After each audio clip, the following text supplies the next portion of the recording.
Have you ever pictured yourself as a Viking? Standing on the prow of a long ship, axe in hand, with the wind in your hair and a heart full of adventure? It's a powerful image, isn't it? A fantasy of freedom, strength, and conquest that we've seen in movies and games. But what if I told you that this fantasy is a lie? A comfortable, modern lie that shields us from a reality so brutal, so unforgiving, that you, with all your modern knowledge and strength, likely wouldn't last a single day. The romanticized image of the Viking warrior is just that, an image. The truth is far darker, filthier, and more terrifying than you can possibly imagine. Forget the glorious battles in the halls of Valhalla for a moment. The real fight in the Viking Age wasn't against enemy warriors. It was against the world itself. It was a daily struggle against cold, hunger, disease, and a level of filth that would turn your stomach. The very air you breathed could kill you. The water you drank was a gamble. The person sleeping next to you might murder you over a perceived insult. Forget lasting a year, or a month, or even a week. Could you truly survive just one cycle of the sun in that world? From the moment you woke to the moment you fell into a fitful sleep? Today, we are going to strip away the fantasy. We're going to walk through 24 hours in the life of an average person in the Viking Age, and I'm going to show you, step by agonizing step, why you wouldn't make it. This isn't a story of heroes and legends. This is a story of survival against impossible odds. Are you ready to face the truth? Your day in the Viking Age doesn't begin with the gentle glow of a sunrise or the cheerful chirp of a smartphone alarm. It begins in darkness. A thick, choking darkness, heavy with the smell of stale smoke, unwashed bodies, and the lingering scent of last night's meager, greasy meal. You open your eyes, but it makes little difference. You're inside a longhouse, a structure that is more of a tomb for the living than a home. There are no windows, save for a few small slits covered with a translucent animal membrane that barely lets in a murky twilight. The only other opening is a smoke hole in the center of the thatched roof, but it's a poor and inefficient design. For most of the night, to conserve precious heat, this hole has been partially covered. The result is that the smoke from the central fire pit, the heart that is the heart of the longhouse, has nowhere to go. It hangs in the air, a permanent acrid fog that stings your eyes and coats the back of your throat. Can you feel it? That first breath of the day isn't fresh air. It's a cocktail of carcinogens. Modern archaeological studies of preserved longhouse remains and experiments with reconstructions have shown that the concentration of carbon monoxide and other toxic particulates inside these dwellings would be considered lethal by today's standards. Respiratory diseases were rampant. A persistent cough wasn't a minor annoyance. It was the soundtrack of life, the slow grinding prelude to a death from pneumonia or bronchitis. You would wake up every single day with a headache and lungs that felt like they were lined with sandpaper. But the smoke is just the beginning of your sensory assault. What about the smell? Forget your scented candles and air fresheners. The longhouse floor is little more than packed earth, covered in layers of straw and rushes that are rarely, if ever, changed. This floor is a living ecosystem of filth. It's a repository for spilled food, animal droppings from any livestock brought inside for warmth or safety, and the bodily fluids of the 20, 30, or even 40 people who share this space with you. The concept of a dedicated toilet is a luxury you cannot even conceive of. Most waste is simply tossed outside, but in the dead of winter or during a raid, a corner of the longhouse becomes a makeshift latrine. Archaeological excavations of Viking settlements, particularly at sites like Jorvik in modern-day York, have analyzed soil samples from longhouse floors. What did they find? A horrifying menagerie of parasite eggs. Roundworm, whipworm, tapeworm. These weren't occasional afflictions, they were a constant, unwelcome part of your internal biology. You would be perpetually infested with worms, draining you of what little nutrition you could get, causing chronic stomach pain, bloating, and a host of other debilitating symptoms. You feel a familiar itch. It's not just in your gut, it's all over your body. You're sharing your sleeping platform, a simple wooden bench built along the wall, not just with your family, but with a thriving population of lice, fleas, and mites. Your bedding, a collection of scratchy woolen blankets and animal furs, is teeming with them. Personal hygiene as we know it is existent. A full bath might be a seasonal or even yearly event. You wash your face and hands with cold water from a wooden bucket, but the water itself is likely contaminated. This lack of sanitation means that any small cut or scrape, something you would barely notice today, could become a raging, fatal infection. The bacteria are everywhere, on your skin, in your food, in the very dirt beneath your feet. You sit up shivering. The fire in the central hearth has been banked low overnight, and a deep, penetrating cold has settled into the longhouse. The insulation, a mix of wattle and daub walls and a thick turf roof, is decent, but it's no match for a Scandinavian winter. The temperature inside is just a few degrees above freezing. Your clothes, a simple woolen tunic and trousers, are damp from the humid air and your own body sweat. They offer little protection. You sleep in the same clothes you work in, day after day. The constant gnawing cold would sap your energy, weaken your immune system, and make every movement an effort. Hypothermia isn't a remote danger for mountain climbers. It's a constant threat, lurking in the corners of your own home. You're cold, you're sick, your lungs burn, your body itches, and your stomach is cramping from the parasites within. And here's the most terrifying part. This is normal. This is the baseline of your existence. This isn't a particularly bad day. This is every day. How are you feeling so far? You haven't even stood up yet, and already the world is actively trying to kill you from the inside out. The unseen enemies, the smoke, the germs, the parasites, the cold, have launched their assault. This is the first test of your endurance, and it's one you would almost certainly fail. Now, you must begin your morning chores. A routine of back-breaking labor that makes a modern gym workout look like a gentle warm-up. The very concept of a job, in our sense, doesn't exist. There is only work. Endless, physically demanding work that is essential for survival. Let's assume you are a man, a Carl, a free farmer. Your first task is to tend to the livestock. If you were lucky, a few precious animals, a cow, a couple of goats, maybe some chickens were sheltered in a section of the longhouse itself. Their body heat helped warm the space, but their waste added to the already unbearable stench and filth. You stumble through the gloom, your bare feet sinking into the muck on the floor, and lead the animals outside. The air is frigid, and the weak morning light does little to warm you. Your next task, water. There is no tap, no plumbing. The nearest source of fresh water is a stream or a well, maybe a quarter-mile away. You grab 2 heavy wooden buckets and begin the first of many trips you'll make today. The path is muddy, uneven, and treacherous, especially in winter when it's coated with a layer of ice. Each bucket, when full, weighs around 40 pounds. You heave them up, your shoulders and back screaming in protest, and begin the slow, arduous trek back to the longhouse. The water sloshes over the sides, soaking your tunic and freezing almost instantly. You do this every single day, regardless of the weather. This water is used for everything, drinking, cooking, and the minimal washing you can manage. But is it safe? Probably not. The stream is likely contaminated with animal waste from upstream and human waste from your own settlement. You are essentially drinking a diluted soup of bacteria. Diseases like dysentery and cholera, which are easily treatable today, would sweep through a Viking settlement like wildfire, killing indiscriminately.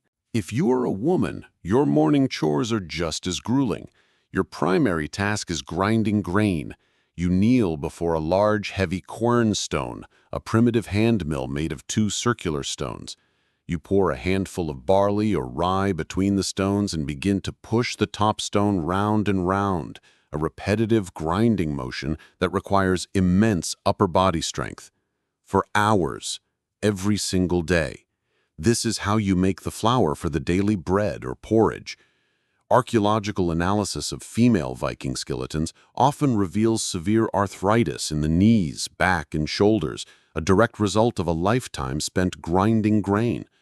The flour you produce is coarse and full of grit from the stone, which over a lifetime will wear your teeth down to stumps, opening the door for excruciating and often fatal abscesses. Once the grinding is done, your work is far from over. You must prepare the food, mend the clothes, tend to the children, and perhaps the most labor-intensive task of all, textile production. Making cloth is a woman's work, and it is a colossal undertaking.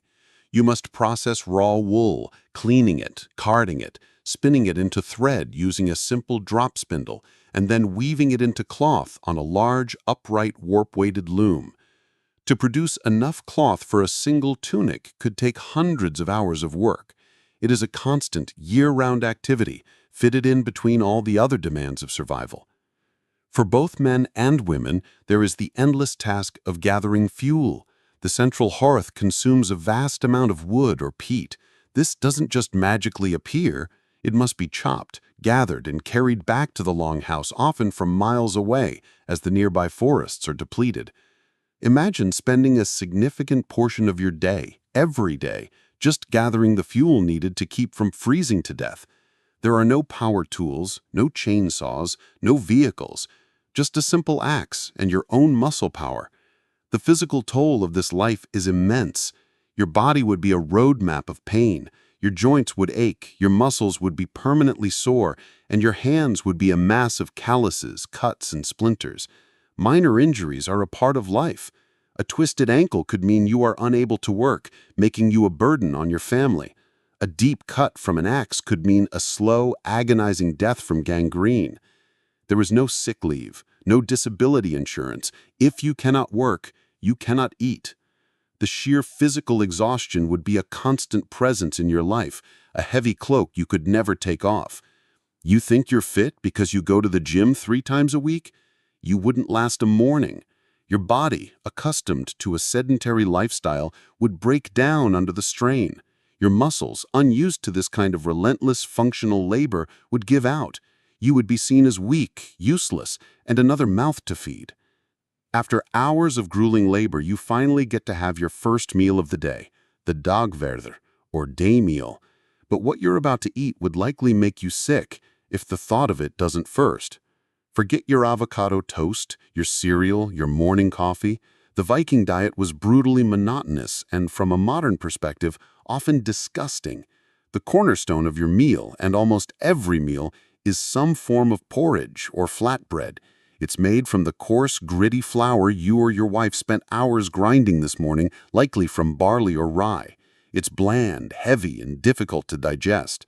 To this, you might add some boiled vegetables if they are in season, cabbage, onions, peas, but for much of the year, fresh produce is an impossible luxury.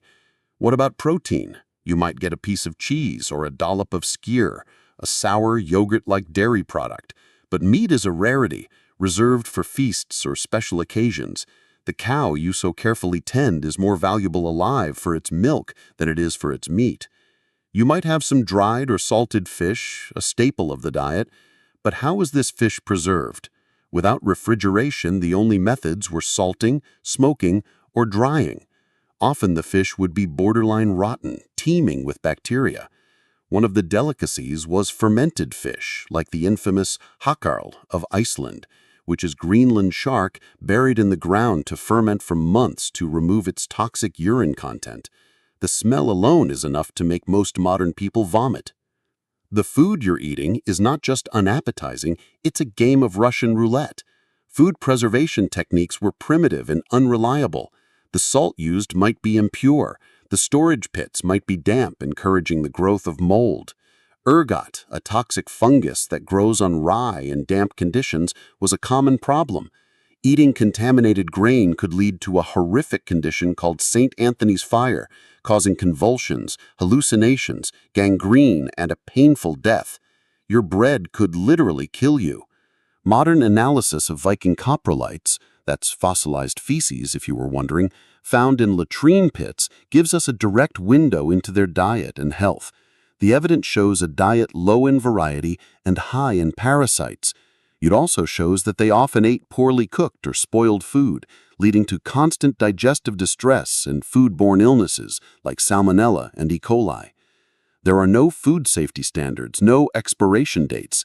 You eat what is available, and you pray it doesn't kill you. Are you thirsty? You take a drink of that water you hauled this morning, hoping the bits floating in it are just dirt, or perhaps you have some ale, the common drink for all ages. But this isn't the craft beer you enjoy on a Friday night. It's a weak, low-alcohol brew, often made from the same grain you eat, and it serves more as a source of calories and a slightly safer alternative to contaminated water than as a recreational beverage. The fear of hunger is a constant gnawing presence in your life. A bad harvest, a disease that sweeps through your livestock, or a harsh winter could mean starvation. Not just, "I'm feeling hungry," but true, protracted starvation, where you watch your children grow weak and your family waste away. The sagas, the great epic poems of the Norse, are filled with accounts of devastating famines that wiped out entire communities. During these times, people would resort to eating tree bark, moss, and even their own leather shoes. There is no grocery store, no global supply chain to bail you out. Your survival is entirely dependent on what you can grow, hunt, or preserve right here, and that is a terrifyingly fragile existence. So you sit there, chewing your gritty, tasteless bread and sipping your sour ale, your stomach churning. This meal isn't for pleasure, it is purely for fuel. It is the bare minimum your body needs to continue the endless cycle of labor. You would find this diet not just repulsive, but nutritionally deficient. You would be constantly hungry, constantly at risk of food poisoning, and living under the perpetual shadow of starvation. Your modern palate, accustomed to a world of flavor and variety, would rebel. But more importantly, your body, unaccustomed to such fare, would likely succumb to one of the many invisible threats lurking in your simple wooden bowl. Now that you've choked down your meager breakfast, it's time to leave the relative safety of your farmstead. But stepping outside the confines of your small settlement is like stepping into a different world, one filled with dangers both natural and human. The landscape itself is an adversary. We picture Scandinavia as a land of breathtaking beauty, of majestic fjords and deep green forests. And it is. But for you, living in the Viking Age, this isn't a postcard, it's a death trap. The forests are not parks with well-marked trails. They are vast, primeval wildernesses, easy to lose yourself in and full of predators. While large-scale attacks are rare, encounters with bears and wolves are a genuine threat, especially if you are a lone shepherd or hunter. A wrong turn, a moment of inattention could mean you are never seen again. Travel is slow, difficult, and perilous. The roads we take for granted simply do not exist. There are only rough tracks, often impassable in bad weather. A journey of 20 miles, something we would do in half an hour in a car, could take you a full day of hard walking or riding, assuming you have a horse, which is a significant luxury. But the most significant danger doesn't come from the landscape or the animals. It comes from other people. The Viking Age was a period of endemic violence. This wasn't just about organized raids on foreign lands. It was woven into the fabric of daily life at home. Your neighbor, the one you share a boundary with, could become your mortal enemy over a dispute about a stray cow or an insulting word. The Norse legal system, while sophisticated in some ways, was also deeply personal and reliant on the concept of honor. A slight against your honor or your family's honor had to be avenged.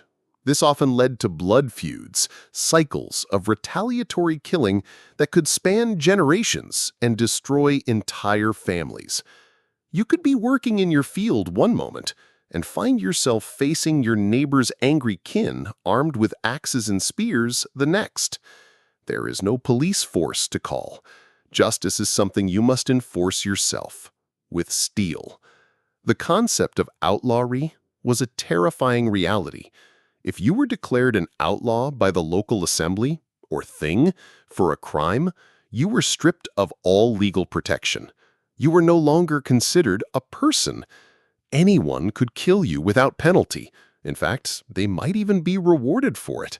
You would be forced to flee into the wilderness, hunted like an animal, until you were eventually caught and killed.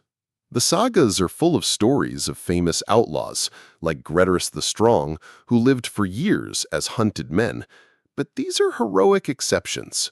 For an ordinary person, being declared an outlaw was a death sentence. Even if you mind your own business and avoid feuds, you are not safe. The very political structure of the time is based on a warrior aristocracy. Local chieftains and aspiring kings maintain their power by rewarding their followers, their herd, with plunder and gifts.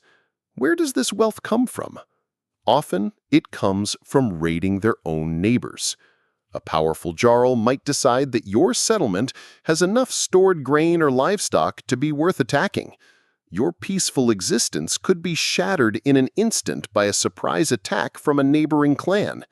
The line between a political dispute and a violent raid is perilously thin. Imagine the constant low-level anxiety of this existence.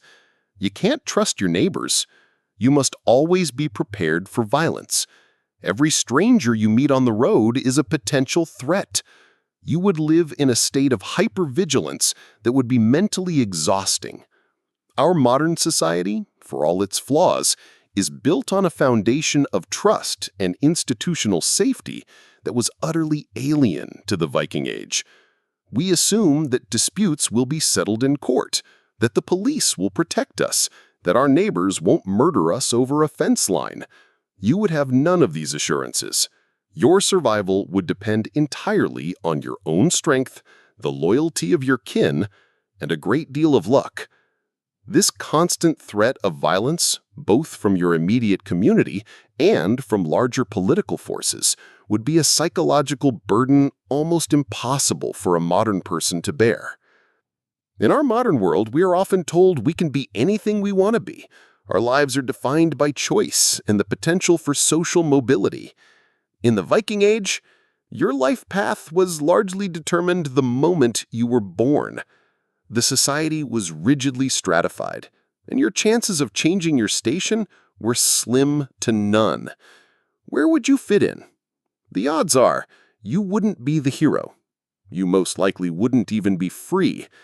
The largest single group in Viking society, perhaps making up as much as a quarter or even a third of the population, were the thralls. Let's not mince words. Thralls were slaves. They were property, with no rights, no freedom, and no hope. You could become a thrall in several ways. You might be born to a thrall mother. You could be a captive taken in a raid, either from a foreign land like Ireland or from a neighboring Scandinavian village. Or you could be a free person sold into slavery to pay off a debt. What would your life be like as a thrall? It would be a living nightmare. You would perform the most grueling, back-breaking labor from dawn to dusk. You would eat the scraps left over by your masters, if you were fed at all. You would sleep on the cold, filthy floor of the longhouse. You were subject to the whims of your owner. You could be beaten, starved, or worked to death for any reason or no reason at all. Female thralls were subject to constant sexual violence from their masters, and any children they bore would also be slaves. You had no legal standing. Your owner could kill you with impunity, as easily as they would slaughter a pig. The sagas and archaeological evidence, such as neck irons and shackles found at some sites, paint a grim picture of this brutal reality. If you were lucky enough to be born a carl, or a free man, your life was better, but still incredibly precarious. You would be a farmer, a craftsman, or a merchant. You had rights. You could own land, speak at the local thing, and bear arms, but you were still subject to the authority of the local jarl, or chieftain. You owed him loyalty and service in exchange for his protection. If he called you to join a raid or defend the territory, you had to go. Refusal was not an option. Your life was one of constant, hard work, as we've already seen, and you were always just one bad harvest or one lost feud away from ruin and potential enslavement. And what if you were a jarl, the elite of this society. You might think this is the life you'd want.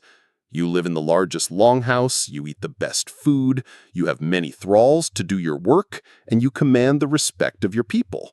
But your position is anything but secure. Your power is entirely dependent on your ability to provide for and protect your followers. You must be a successful warrior, leading raids that bring in wealth and plunder to distribute among your men. If your raids fail, or if you are seen as weak or unlucky, your followers will abandon you for a more promising leader. You must constantly engage in a complex political game, forging alliances, managing rivalries, and putting down challengers to your authority. You are a constant target. Assassination is a real and present danger. Your life is one of perpetual stress and pressure. A single mistake, a single defeat in battle could cost you everything: your power, your wealth, your life, and the lives of your family. So where would you, a modern person, fit into this brutal hierarchy? Let's be honest. With your soft hands, lack of practical skills, and unfamiliarity with the language and customs, you would be utterly useless. You would likely be captured in a raid or sold into slavery and become a thrall. Your modern education would mean nothing. Your knowledge of science, history, and technology would be seen as bizarre and useless ramblings. You wouldn't know how to farm, how to fight, how to build, or how to sail. You would be the weakest link, the most expendable piece of property. The rigid social structure of the Viking Age had no place for you. It was a machine built for survival in a harsh world, and you simply do not have the parts to fit into it. Let's say you've somehow managed to survive the morning. You've endured the filth, the cold, the labor, and the food. Now you get a splinter in your finger while chopping wood. A tiny, insignificant injury. In our world, you'd wash it, put on a bandage with some antibiotic ointment, and forget about it. In the Viking Age, that tiny splinter could be your death warrant. Welcome to the world of Viking Age medicine. A terrifying combination of folk remedies, superstition, and a complete absence of germ theory. The concept that invisible organisms could cause disease with thousands of years in the future. Sickness was often attributed to angry gods, malevolent spirits, or imbalances in the body. When you got sick or injured, there were no doctors, no hospitals, no antibiotics. Your only hope was a local healer, often a woman, who possessed a knowledge of herbal remedies passed down through generations. Some of these remedies, as modern science has shown, had genuine, albeit mild, medicinal properties. For example, they used willow bark, which contains salicin, a precursor to aspirin, for pain relief. They used yarrow as an antiseptic to clean wounds.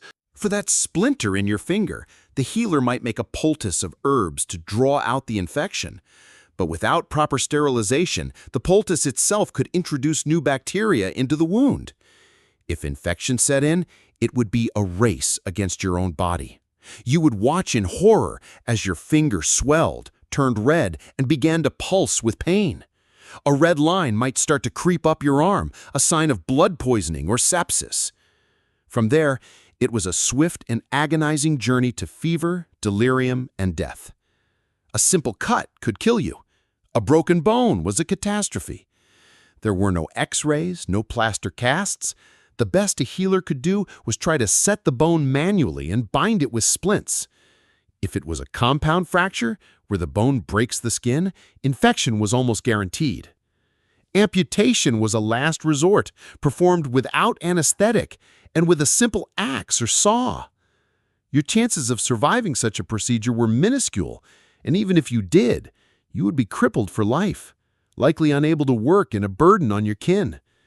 What about dental health? Horrific.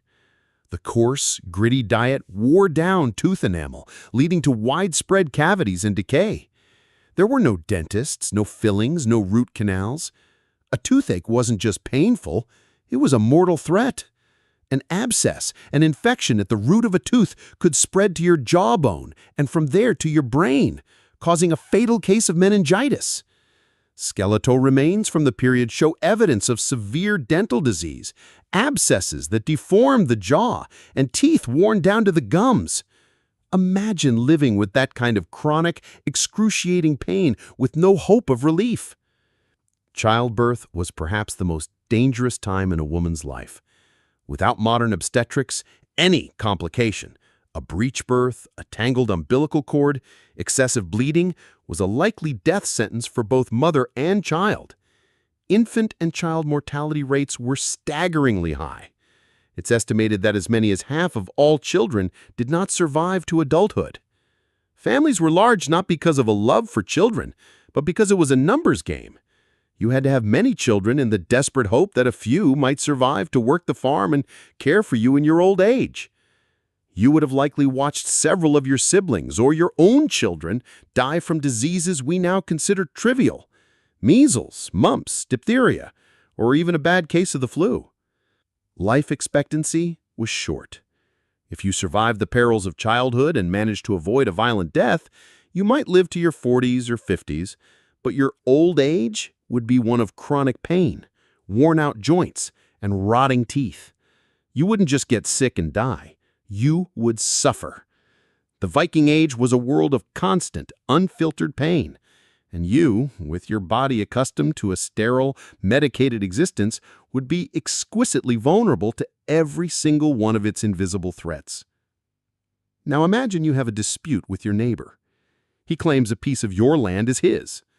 In our world, this would lead to lawyers, surveys, and a court case. In the Viking Age, this could lead to a holmgang, a formal duel to the death. The legal system of the Norse was not a detached, impartial institution. It was a deeply personal and often violent affair, centered around the local or regional assembly known as the Thing. Here, all free men could gather to settle disputes, create laws, and make political decisions. But settling disputes often meant something very different than it does today. If you felt you had been wronged, you could bring your case before the Thing. Witnesses would speak, and respected leaders would weigh in. But if the matter couldn't be resolved through negotiation or compensation, or if your honor had been grievously insulted, the ultimate solution was often trial by combat. The holmgang was a ritualized duel fought on a small island or a marked-off piece of ground. The rules varied by region and time, but the principle was the same. The gods would grant victory to the man who was in the right.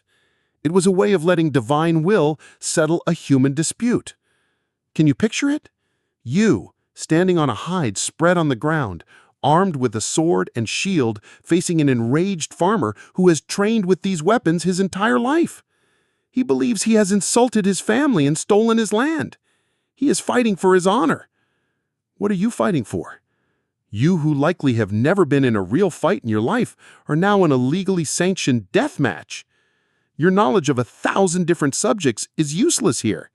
Your ability to code, to write an essay, to perform complex mathematics, all worthless. The only thing that matters is your ability to kill the man in front of you before he kills you.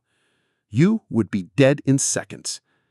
The very idea that a disagreement over property could be justly settled by a sword fight is utterly alien to our modern mindset. But in a world without a strong central state to enforce laws, it was a grimly practical solution. It prevented individual disputes from escalating into wider blood feuds by providing a contained, decisive outcome. It also reinforced the social order, demonstrating that might and right were often seen as one and the same.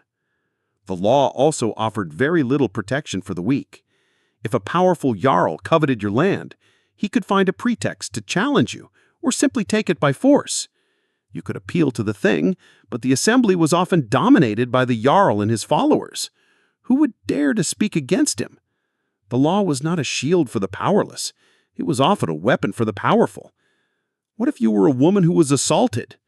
Your right to justice depended almost entirely on your male relatives. It was your father, husband, or brother who would bring the case to the Thing and demand compensation or vengeance on your behalf. If you had no powerful male kin to stand for you, you had little recourse. The Viking legal system was a brutal, personal, and terrifying arena. It was a world where a sharp tongue could get you killed as easily as a sharp sword.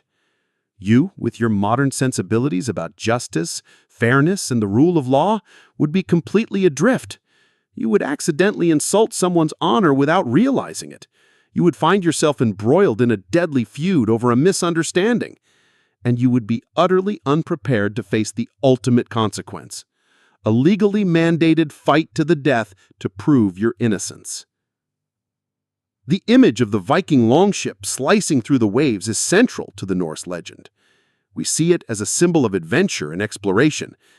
But have you ever stopped to think about what it was actually like to be on one of those ships? It wasn't a cruise. It was a floating nightmare of misery, terror, and extreme physical hardship. Let's put you on board. The ship itself, while a marvel of engineering for its time, is completely open to the elements. There is no cabin, no shelter from the wind, the rain, or the relentless sun. You are exposed day and night. The North Atlantic is not a placid lake. It is one of the most violent and unpredictable bodies of water on the planet. Storms can appear with terrifying speed, whipping the sea into a frenzy of mountainous waves. Your ship, long and narrow, is designed to be flexible, to bend with the waves rather than break. This means the entire vessel twists and groans beneath you, the wooden planks screaming as they are contorted by the power of the ocean. Waves crash over the sides, drenching you and everything you own in freezing salt water. There is no way to get dry. You are perpetually cold and wet, a perfect recipe for hypothermia. The motion of the ship is relentless. It pitches, it rolls, it yaws. If you're prone to seasickness, you would be violently, debilitatingly ill. There is no Dramamine, no ginger ale. You would retch over the side until your stomach was empty, and then you would continue to dry heave, your body racked with spasms, too weak to even row. And you must row. The sail is only effective with the wind in the right direction. Much of the time, progress depends on the raw muscle power of the crew. You sit on a simple wooden chest containing your few possessions and pull on a heavy, unforgiving oar for hours on end. It's grueling, repetitive work that leaves your hands blistered and your back in agony. What about food and water?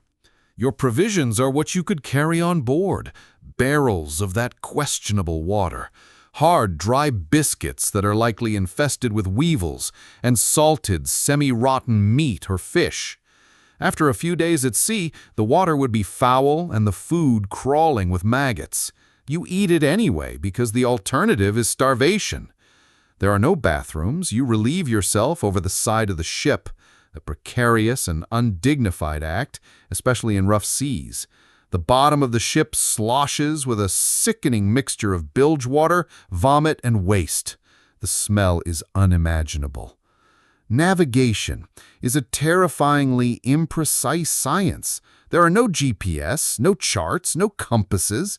The Vikings navigated by observing the sun and stars when they were visible, by following the flight of seabirds, and by recognizing coastal landmarks.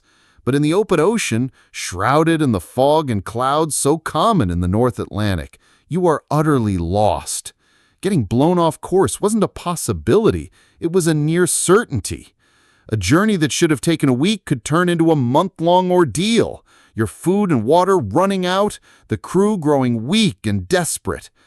Many ships simply sailed off into the void and were never heard from again. And through all this, there is the psychological terror. You are a tiny, fragile speck of wood and wool in a vast, indifferent, and hostile ocean. The sea is not just water, it is a realm of monsters.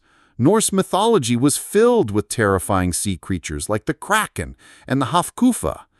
Every strange shape in the waves, every shadow beneath the hull could be a monster rising from the depths to devour your ship whole. The constant fear, combined with the physical misery, the exhaustion, and the seasickness, would be enough to break your mind. You think a long-haul flight is uncomfortable? You complain about turbulence? You would not survive 12 hours on a Viking longship, let alone the weeks or months that a real voyage required. The sea, the very source of Viking power and fame, would have been your tomb. Let's imagine, against all odds, that you have survived the journey. You've endured the misery of the sea and your ship finally reaches a foreign shore. You are part of a raid. This is the moment of Viking glory, right? The thrill of battle, the clash of steel, the taking of treasure. The reality would be a chaotic, terrifying, and utterly sickening experience that would scar you for life, assuming you survived it at all.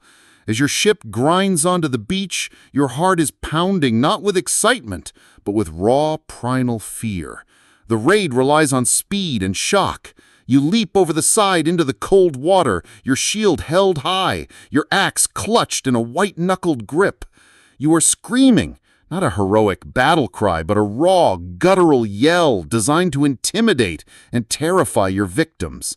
You are part of a wave of violence crashing down on a peaceful settlement, a farm, a village, a monastery. The people you are about to encounter are not soldiers. They are farmers, fishermen, monks, women and children. They are terrified, unprepared, and their screams will haunt your dreams. The fight when it comes is not a clean, choreographed duel from a movie. It is a messy, brutal, and intimate affair. An axe is not a clean weapon. It smashes through shields, it shatters bone, it creates horrific, gaping wounds. A sword thrust isn't a neat prick. It's a tearing, gut-wrenching violation. You are close enough to your opponent to smell his breath, to see the terror in his eyes, to feel the warm spray of his blood on your face when your weapon finds its mark. The air is filled with the sounds of screaming, the splintering of wood, and the wet percussive thud of axe on flesh and bone. There is no strategy here for you, no grand tactic. There is only the chaos of individual life or death struggles. You swing your axe wildly, hoping to connect. You try to keep your shield up, praying it will stop the blow that is meant for you. But you are not a trained warrior. The man you are facing has been doing this his whole life. He is stronger, faster, and he knows how to kill. His shield bash sends you stumbling backward. His axe comes down, and if you're lucky, it only catches your arm, shattering the bone and rendering you useless. If you're unlucky, it splits your skull, and your brief, terrifying experience in the Viking Age is over. But let's say you survive the initial combat. Now the real horror begins. You are part of the looting, the plundering. You storm into a hut or a church, grabbing anything that looks valuable. But you also witness acts of unspeakable brutality. You see your comrades cutting down unarmed men who are begging for their lives. You see women and children being dragged from their homes, weeping, to be taken as slaves. The line between warrior and monster blurs and then disappears entirely. This is not a noble enterprise. It is a violent, predatory, and dehumanizing act. And what if you weren't the raider? What if you were the victim? Imagine you are a monk at a coastal monastery. You are at prayer when you hear the shouts. You look out to see the dragon-browed ships on your beach. Your world is about to end. You have no weapons, no training. You can run, you can hide, or you can pray.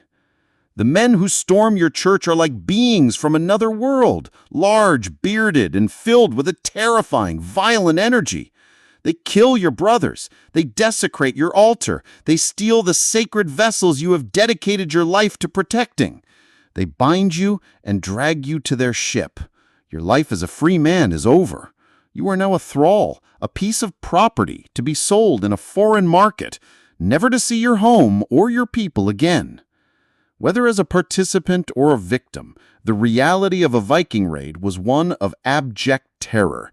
It was the brutal engine of the Viking economy, an act of organized violence that you would be psychologically and physically incapable of either perpetrating or surviving. Somehow, you have made it through the day. The sun, which offered so little warmth, is now sinking below the horizon, plunging the world back into a deep and threatening darkness.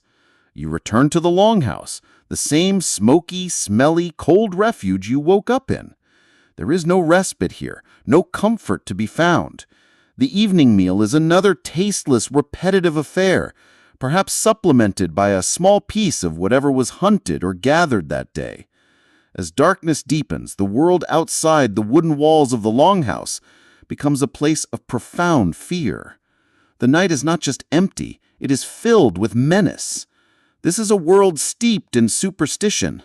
The Norse believed in a host of supernatural beings, trolls, dwarves, elves, and the restless dead, the Draugr.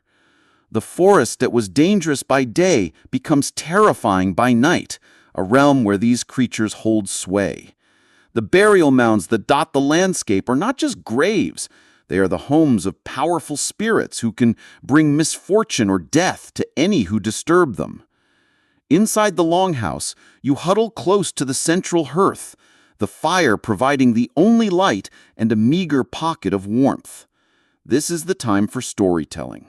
The elders recount the great sagas, tales of gods, giants, and heroes. These stories are not just entertainment, they are a way of making sense of a dangerous and unpredictable world. They reinforce cultural values, honor, courage, loyalty to one's kin, and they provide a framework for understanding the forces that shape your life. But even these stories are filled with violence, betrayal, and tragic fate. They're a reflection of the world you live in. As the fire dies down, it's time for sleep. But sleep in the Viking Age is not the private, peaceful affair we know. You retreat to your sleeping platform, a hard wooden bench you share with several other family members. There is no privacy. You are packed together for warmth, your body's a tangled mass under scratchy woolen blankets. The air is thick with the sounds of snoring, coughing, and the whimpering of sick children. You lie there, listening to the sounds of the night. The howl of a wolf in the distance, the creak of the longhouse timbers in the wind. Every sound is a potential threat. Could it be a rival clan creeping up for a night attack? Could it be a Draugr, a walking corpse emerging from its tomb to wreak havoc on the living? The sagas are full of accounts of such things. This fear is not just paranoia. It is a rational response to a dangerous world. Settlements were often attacked at night. Your sleep would be light and fitful, your body perpetually tensed for fight or flight. Modern sleep science has shown the importance of deep, restorative sleep for physical and mental health. You would never get it.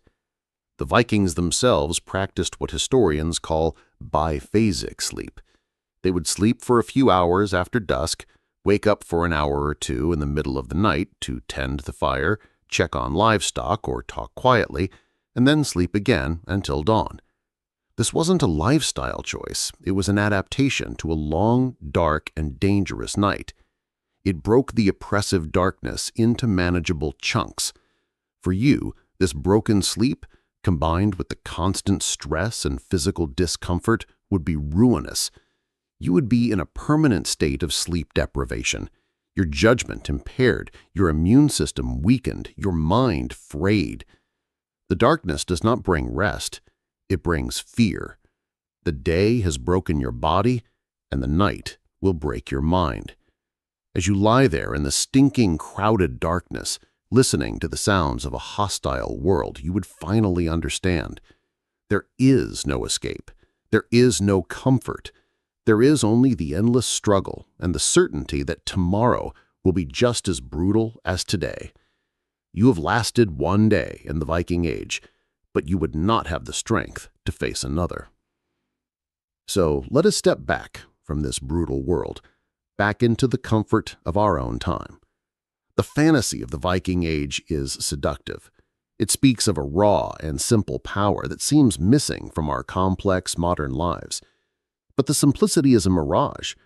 The reality was a complex, relentless, and all-encompassing struggle for survival. We have walked through just 24 hours, and in that short time, we have seen how every single aspect of life was a potential death sentence. The air you breathed in the longhouse was toxic. The water you drank was contaminated. The food you ate was a gamble with disease and poison. The daily labor was so strenuous it would break your modern body. The social structure was a rigid prison that would likely have cast you as a slave. The law was a personal and violent affair where a minor dispute could end in a duel to the death. The sea, their highway to fame, was a death trap of storms, exposure, and terror. And the violence, the bedrock of their reputation, was a chaotic, brutal, and psychologically shattering experience. We, in our modern world, are the product of centuries of safety nets. We have sanitation, medicine, abundant food, the rule of law, and technologies that insulate us from the raw hardship of nature. We are, by the standards of the Viking Age, extraordinarily soft. And that is not an insult. It is a testament to the progress our species has made. We have engineered a world where a splinter is not a death sentence, where a failed harvest does not mean starvation, where we do not have to sleep with an axe by our side for fear of our neighbors. The people of the Viking Age were not superhuman. They were humans, just like us, but they were forged in a crucible of hardship that we can scarcely comprehend. Their bodies were tougher. Their minds were conditioned to a level of violence and loss that would shatter ours. They were survivors of a world that culled the weak with ruthless efficiency. To romanticize their existence is to do a profound disservice to the reality of their suffering and the incredible resilience they possessed. The next time you see a depiction of a glorious Viking warrior, remember the truth that lies behind the myth. Remember the smoke-filled lungs, the parasite-riddled gut, the gnawing hunger, the constant grinding fear. Remember that their world was not an adventure. It was a war for survival, fought every minute of every day. And it's a war you would have lost.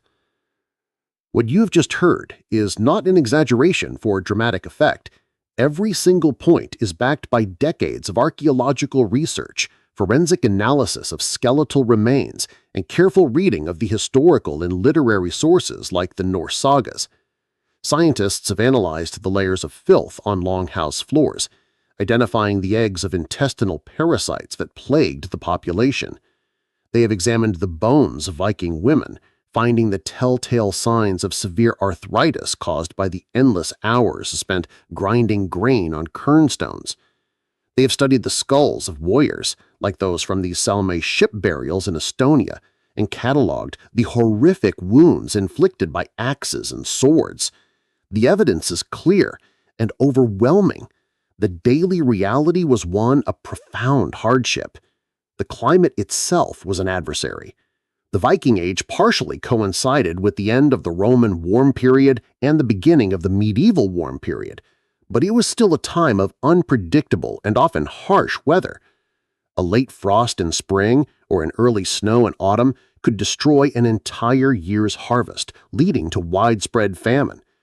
We know from ice core data and historical accounts that periods of extreme cold and volcanic activity which could dim the sun and cause crop failures across Europe occurred during this era. The lack of basic medical understanding is perhaps the most difficult aspect for us to truly understand.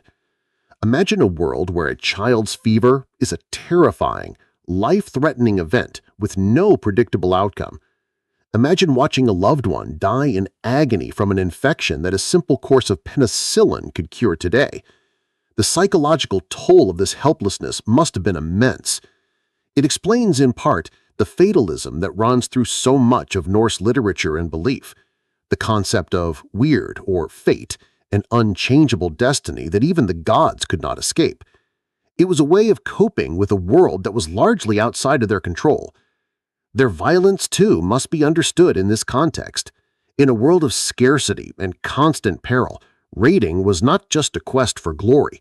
It was a brutal but effective economic strategy.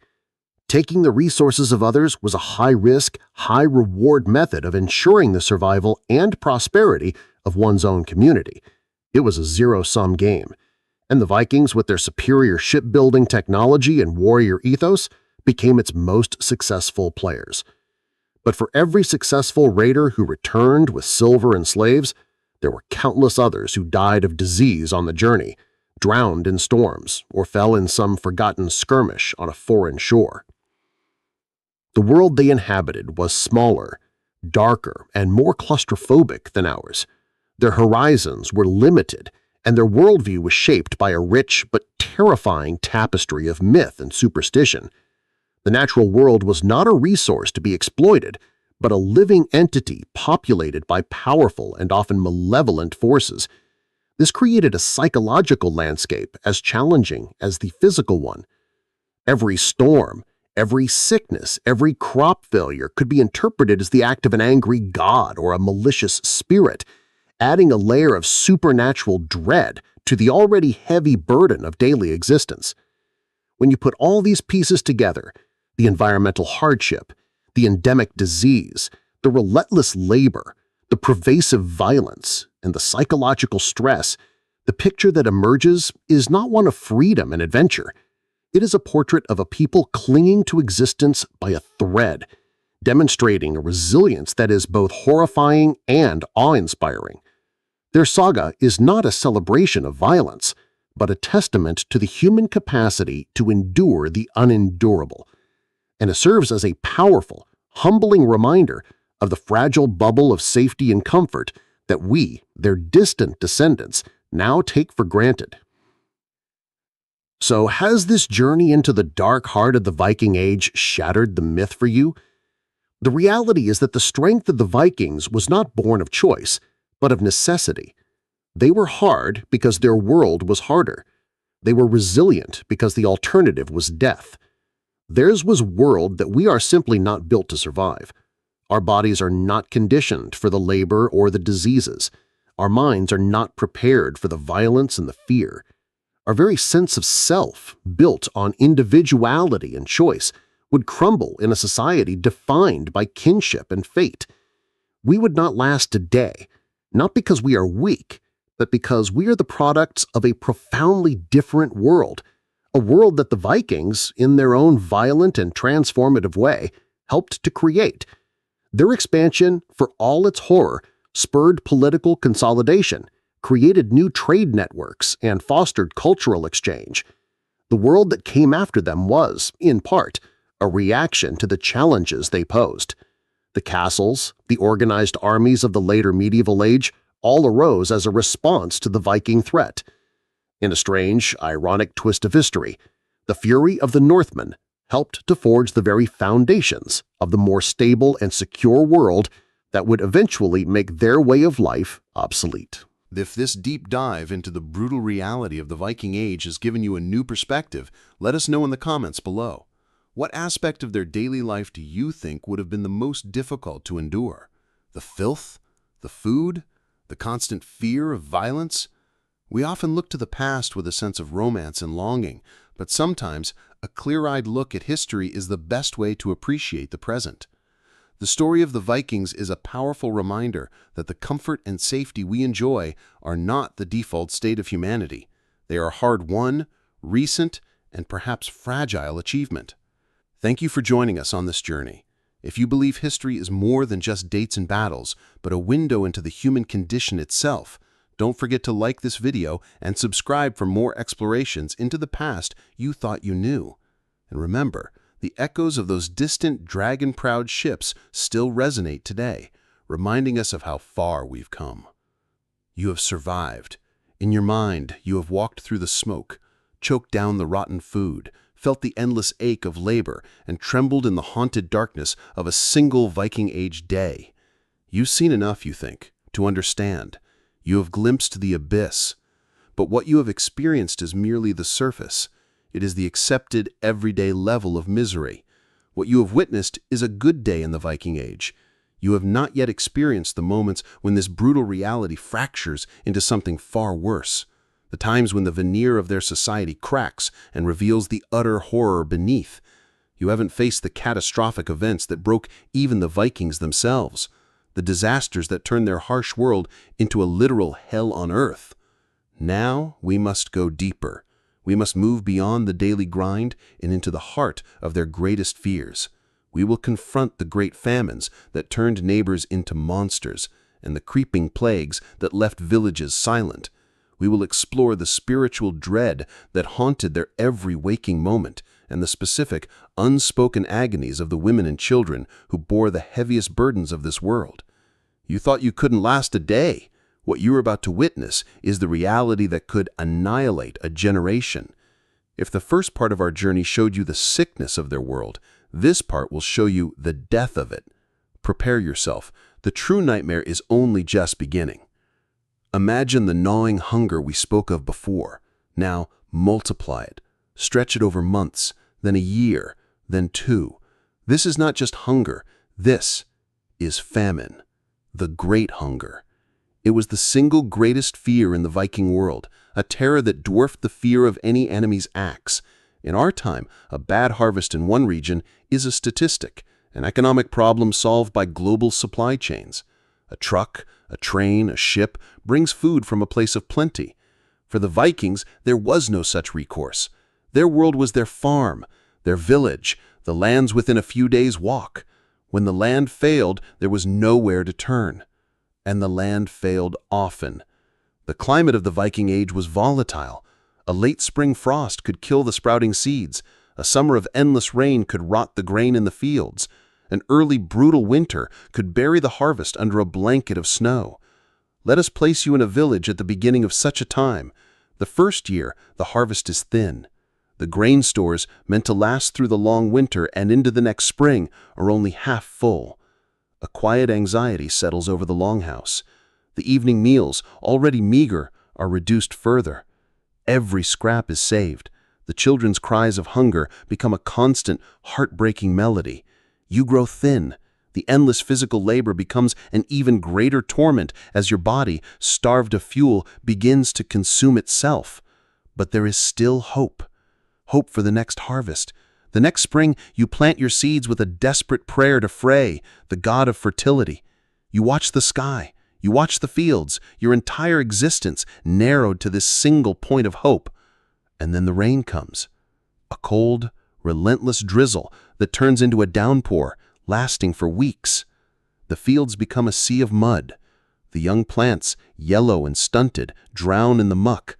The hope dies. And that is when the true horror begins.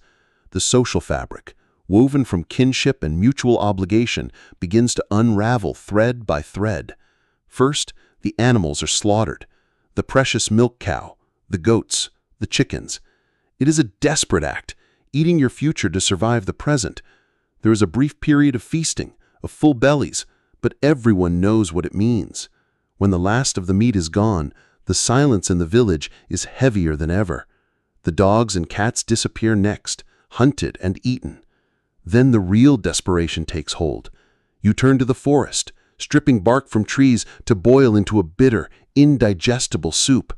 You dig for roots, chew on moss and leather. Your body is racked with dysentery from the unnatural food. People grow weak. The elderly, the respected elders who told the stories by the hearth, are the first to go.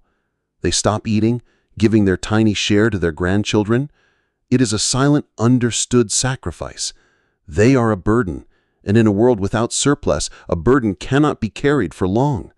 The concept of the Stupa, the mythical cliff where the elderly supposedly threw themselves to their deaths, is likely just that, a myth. But it speaks to a terrifying truth. In times of famine, the old and the infirm were often abandoned or encouraged to pass on to save the young. As the famine deepens, the very essence of community rots away. Your neighbor, Håkon, the man you fought beside, the man whose children play with yours, now looks at you with a new expression in his hollow eyes. It is the look of the predator. His gaze lingers on your last bag of grain, the one you have hidden beneath the floorboards. Trust vanishes, replaced by a universal, paranoid suspicion. Fights break out over imagined slights, over a single turnip, over nothing at all. The laws of the thing become meaningless. The only law is that of the starving belly. And then comes the ultimate taboo. The sagas hint at it. Archaeological evidence from other desperate societies confirms it. Cannibalism. It begins with the dead. The bodies of those who succumb to starvation are no longer buried with honor. They are a resource. It is a line no one ever thought they would cross, but the gnawing, all-consuming agony of starvation erases all rules. And once that line is crossed, it leads to an even darker place. If the dead can be eaten, why wait for death? The lone traveler, the isolated farmstead, the weak and unguarded child all become potential prey. The community devours itself. The world shrinks to a single, monstrous imperative: eat or be eaten. This is not a hypothetical scenario. The Icelandic sagas, for instance, record a period of devastating famine in the 10th century, linked to a massive volcanic eruption from the Elje fissure system. The eruption spewed a vast cloud of sulfur dioxide into the atmosphere, creating a volcanic fog that dimmed the sun, caused brutally cold summers, and led to catastrophic crop failures and livestock deaths across the northern hemisphere.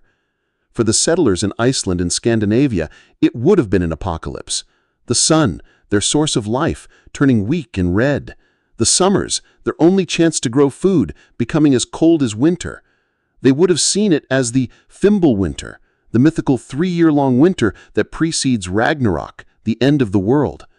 They would have believed the gods had abandoned them, that the cosmic wolves had finally devoured the sun and moon. You, a modern person, dropped into this scenario, would be one of the first to perish.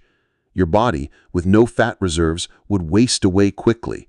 You would lack the knowledge of what little edible flora might exist in the wilderness, and most importantly, you would lack the psychological fortitude to witness, let alone participate, in the utter collapse of human society.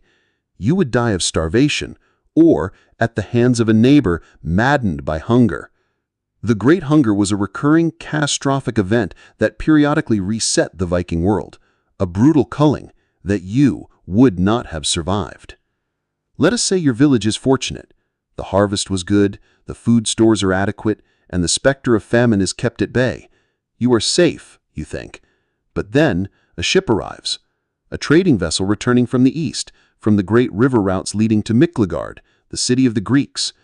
The crew brings tales of distant lands and, more importantly, silver and exotic goods. The village celebrates their return, but the ship has brought something else: an invisible passenger, a sickness. In a world without knowledge of germs, the danger is completely unrecognized. A sailor with a persistent cough, a trader with a fever he dismisses as road weariness, is a walking biological weapon. The disease he carries, perhaps smallpox or a virulent strain of influenza or measles, is completely new to your isolated community. You have no immunity, no inherited resistance. Your immune system has never encountered this enemy. The outbreak begins slowly. A few days after the trader's return, a child develops a high fever and a strange rash. The local healer is summoned. She chants, she applies herbal poultices, but the child only gets worse. Then 2 more children fall ill. Then an adult. Within a week, half the longhouse is sick. The symptoms are horrific: high fever, racking coughs, painful sores that cover the body, vomiting and bloody dysentery that leaves the victims weak and dehydrated. The stench of sickness and death soon overwhelms the usual smells of the longhouse. There is no quarantine. There is no concept of contagion. The healthy tend to the sick, holding their hands, cleaning their filth, sharing their bowls, and in doing so, they seal their own fate. The healer herself, the one person everyone looks to for hope, is one of the first to die. With her goes the accumulated knowledge of generations, the only medicine, however inadequate, that the community possessed. Panic sets in. This is not a clean, honorable death in battle. This is a rotten, foul, and terrifying decay. People see it not as a natural phenomenon, but as a curse, a punishment from the gods, or the work of malevolent magic. Suspicion and paranoia fester. Was it the foreign traders? Was it a neighbor who practiced dark magic, the forbidden art of Seder? Accusations fly. The fragile social order, already strained by the presence of death, begins to shatter completely. The healthy, who are still able to move, make a terrible choice. They flee. They abandon their homes, their land, and their sick and dying relatives, running blindly into the wilderness in a desperate attempt to outrun the invisible killer. The village becomes a ghost town, populated only by the dead and the dying. You are one of them. Your body is on fire with fever. Your lungs struggle for every breath. You are too weak to move, to even call for water. You lie on your filthy sleeping platform, listening to the groans of the others, knowing that the same fate awaits you. There is no dignity in this death, no glory, no hope of Valhalla. There is only pain, filth, and a profound, lonely terror. Archaeological evidence for such events is stark. Mass graves, discovered in Scandinavia and other parts of the Viking world, containing dozens of bodies all interred at the same time, with no signs of violence, point to catastrophic epidemics. Analysis of DNA extracted from the teeth of skeletons has allowed scientists to identify the pathogens that cause these ancient plagues.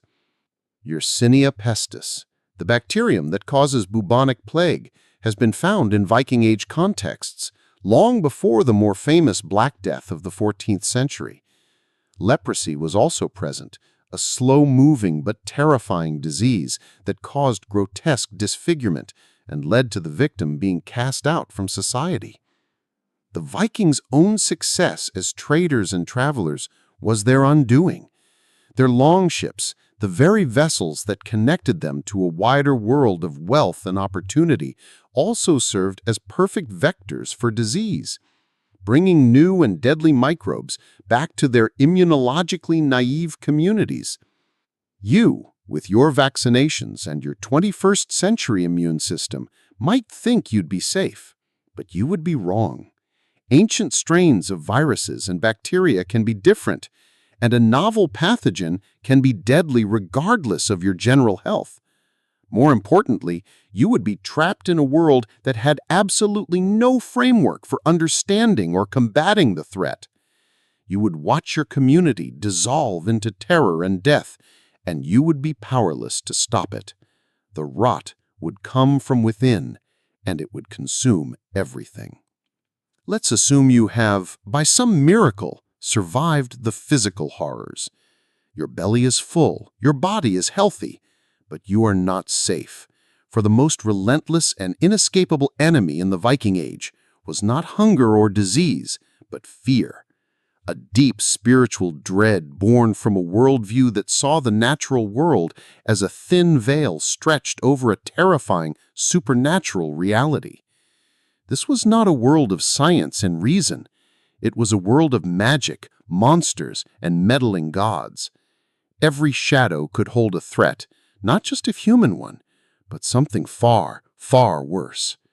Your modern rational mind, which seeks logical explanations for everything, would be a crippling liability. In fact, it would likely get you killed. You live in a world where the dead do not rest easy. The greatest supernatural terror was the Draugr, the Again-Walker, the animated corpse. This was not a slow, shambling zombie. The Draugr was a malevolent and supernaturally strong creature, retaining the memory and personality of its former life, but twisted into a being of pure spite. Imagine this scenario, drawn from the accounts in sagas like the Eyrbyggja saga. A powerful but disliked man in your village, Thorolf, dies.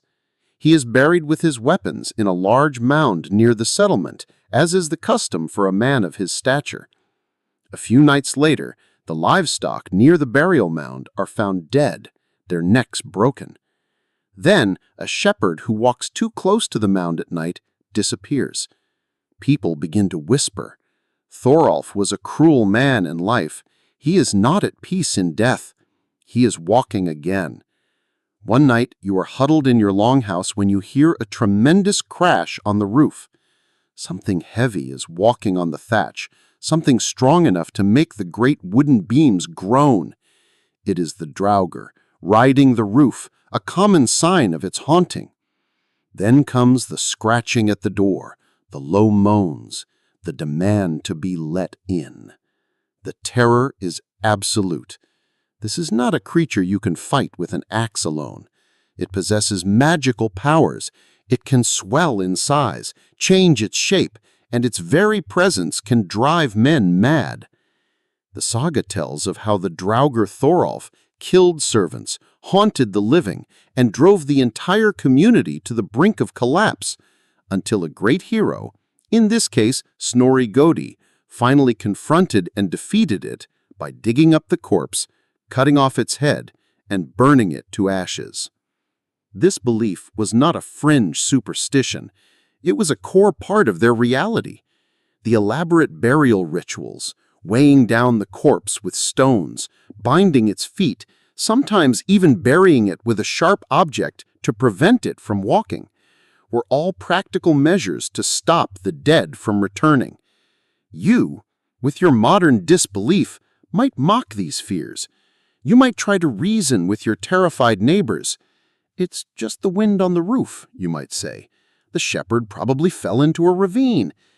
Your rational explanations would be seen not as wisdom, but as dangerous foolishness, or worse, as evidence that you yourself are in league with the evil spirit. Your inability to accept the supernatural reality of your neighbors would mark you as an outsider, an untrustworthy and dangerous presence. In a time of crisis, that suspicion could easily turn deadly. Another pervasive fear was that of magic, specifically Seder, a powerful and ambiguous form of Norse shamanism often practiced by women, the Volar. While Seder could be used for divination and healing, it was also believed to be capable of causing madness, sickness, and death from afar.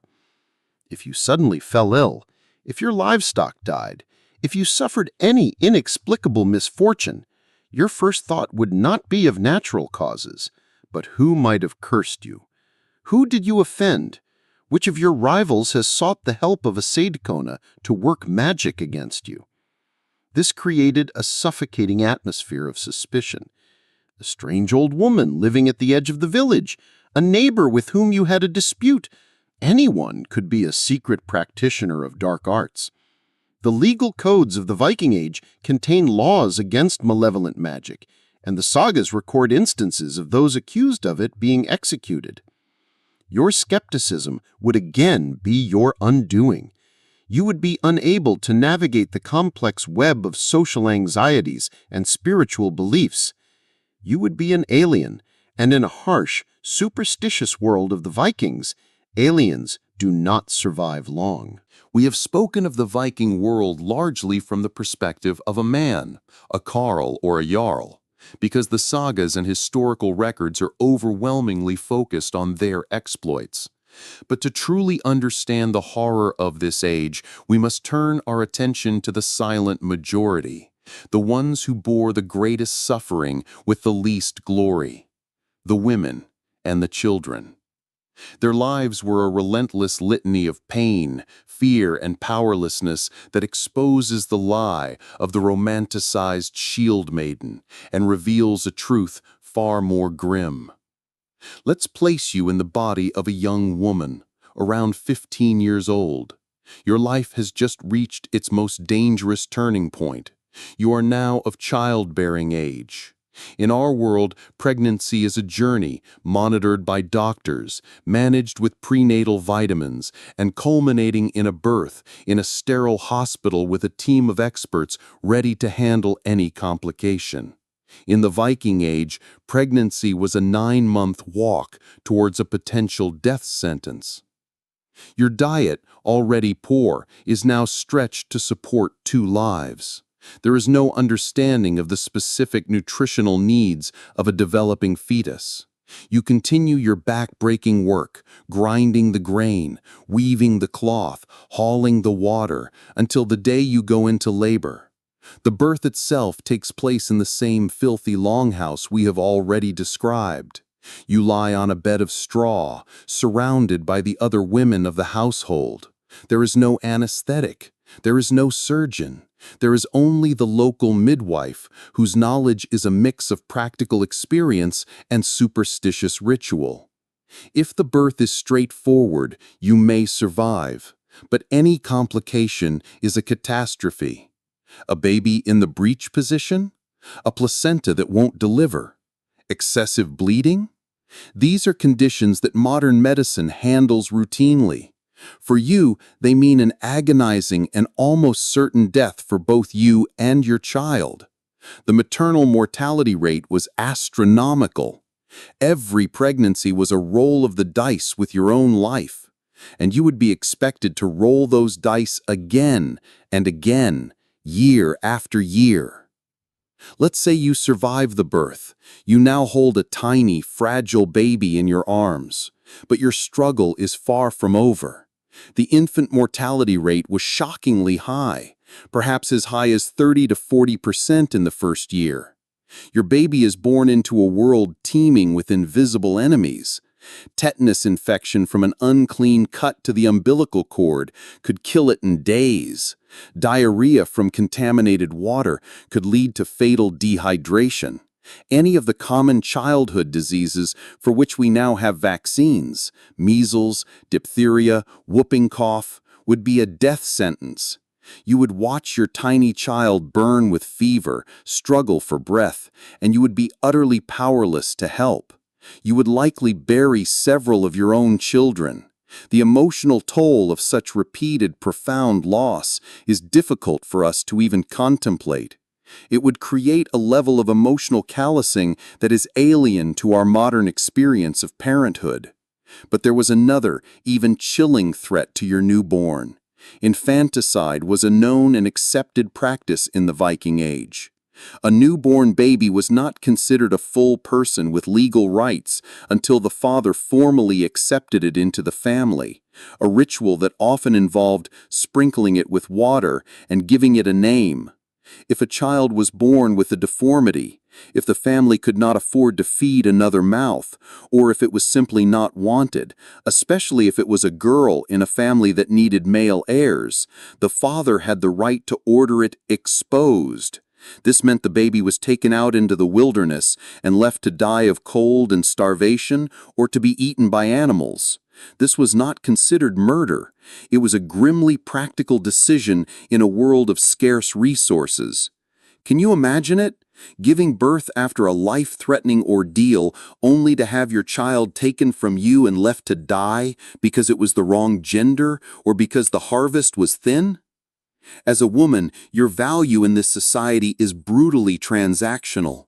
You are valued for your ability to produce sons who will become warriors and farmers, and for your ability to perform the endless labor required to keep the household running. You have some legal rights. You can inherit and own property, and you can request a divorce under certain circumstances, but your practical autonomy is severely limited. Your marriage is an alliance between families, a transaction arranged by your father. Your honor and your family's honor is tied to your sexual fidelity. If you are assaulted, as we've noted, the crime is seen as a property offense against your male guardian. And what of the Shield Maiden, the fierce female warrior of popular legend? While the sagas mention them and a few rare archaeological finds suggest some women may have been buried with weapons, the overwhelming evidence indicates that this was an extreme rarity, a myth rather than a reality for the vast majority of women. Your life would not be one of adventure on the high seas. It would be a life confined to the longhouse and the farm, a life of relentless, mind-numbing labor punctuated by the terror and pain of childbirth and the grief of child loss. You would be a forgotten sufferer, the silent, anonymous engine of a society that celebrated only the exploits of its men. Let us now consider the life of a child who survives infancy. Your childhood is not a time of innocence and play. It is a brief and brutal apprenticeship for a life of hardship. From the moment you can walk, you are expected to contribute. You gather firewood, you fetch water, you watch the younger children. There is no formal education unless you are from a very high-status family destined for a leadership role.